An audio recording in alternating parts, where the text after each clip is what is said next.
یہ دنیا جس کے حسین نظارے دیکھ کر ہم حیران ہوتے ہیں، پہاڑ، خوبصورت سمندر، جھیلیں، بڑی بڑی عمارتیں جو ہم آج دیکھتے ہیں، کیا یہ شروع ہی سے ایسے موجود ہیں؟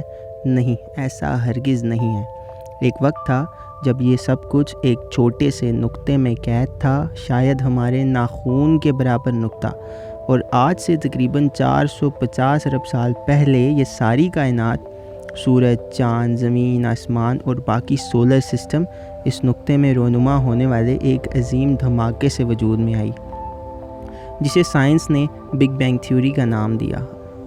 اللہ تعالیٰ سورۃ الانبیاء آیت نمبر 30 میں فرماتے ہیں، کیا کفار دیکھتے نہیں کہ سب زمین و آسمان باہم بند ہو کر ملے ہوئے تھے اور ہم نے ان کو پھاڑ کر جدا کر دیا۔ یعنی کہ جن چیزوں کو سائنس آج تسلیم کر رہی ہے، ان سب کو ہمارے تک 1400 سال پہلے قرآن مجید کے ذریعے پہنچا دیا گیا ہے۔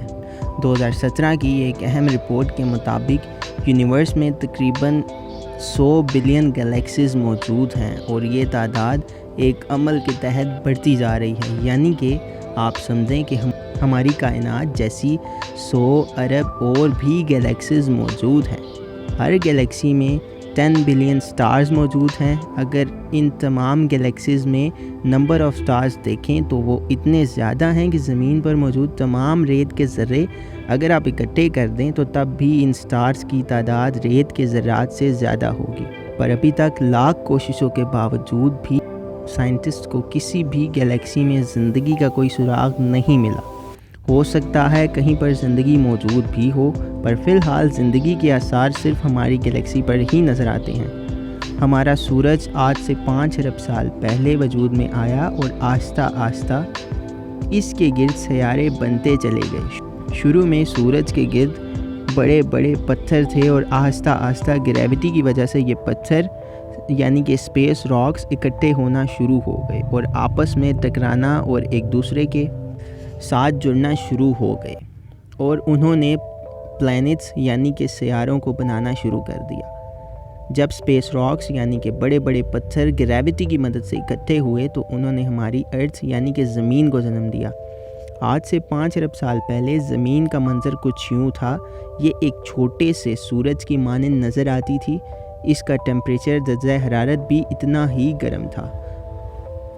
یہ وہ وقت تھا جب خلا سے زمین پر اسپیس راکس کی بارش مسلسل ہو رہی تھی، یعنی کہ لگاتار چھوٹے بڑے پتھر زمین پر گر رہے تھے، جن کے اندر بہت سے منرلز موجود تھے، جیسے کہ سونا، تانبا، پانی، کرسٹل، گیس جیسی تمام معدنیات انہی اسپیس راکس کے اندر موجود ہوتی تھیں، اور آج جتنے بھی دنیا میں ذخائر موجود ہیں انہی پتھروں کی بارش کے سبب موجود ہیں۔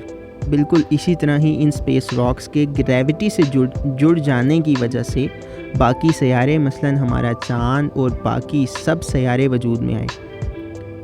منرلز کے ریئیکشن اور چاند کے دن بدن دور ہونے کے سبب زمین کا درجہ حرارت ٹھنڈا ہونے لگا، اور یہ سرخ رنگ سے بدل کر گرے راکھ کے رنگ کی ہونا شروع ہو گئی۔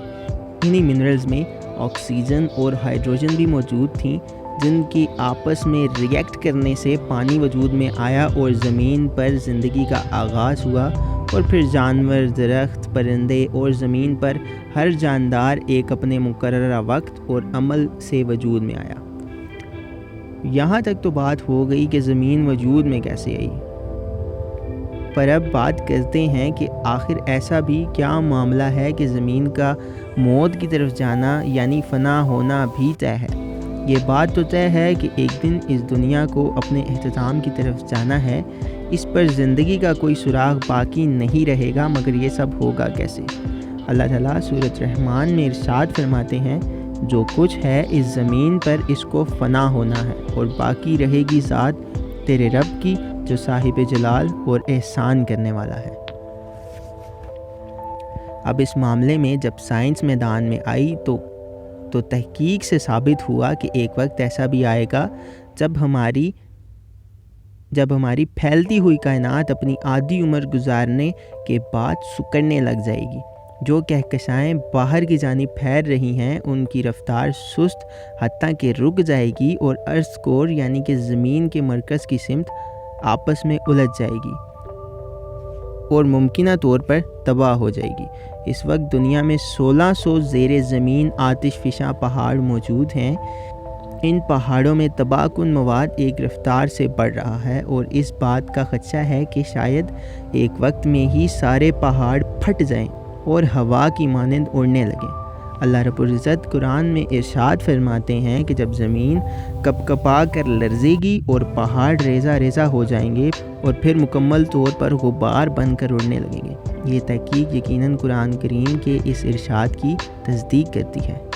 حالیہ سائنسی رپورٹ کے مطابق اوزون کی تہہ ختم ہو رہی ہے، جس کی وجہ سے سورج کی شعاعیں براہ راست زمین پر پڑ رہی ہیں، جس کی وجہ سے مسلسل درجہ حرارت بڑھ رہا ہے۔ درجہ حرارت بڑھنے کی وجہ سے زمین پر برف کے بڑے بڑے پہاڑ متاثر ہو رہے ہیں اور ان گلیشیئرز کے پگھلنے کی شرح میں تیزی سے اضافہ ہو رہا ہے۔ اس کے نتیجے میں سمندر کے پانی کی مقدار مسلسل بڑھ رہی ہے اور سطح آب مسلسل بلند ہو رہی ہے۔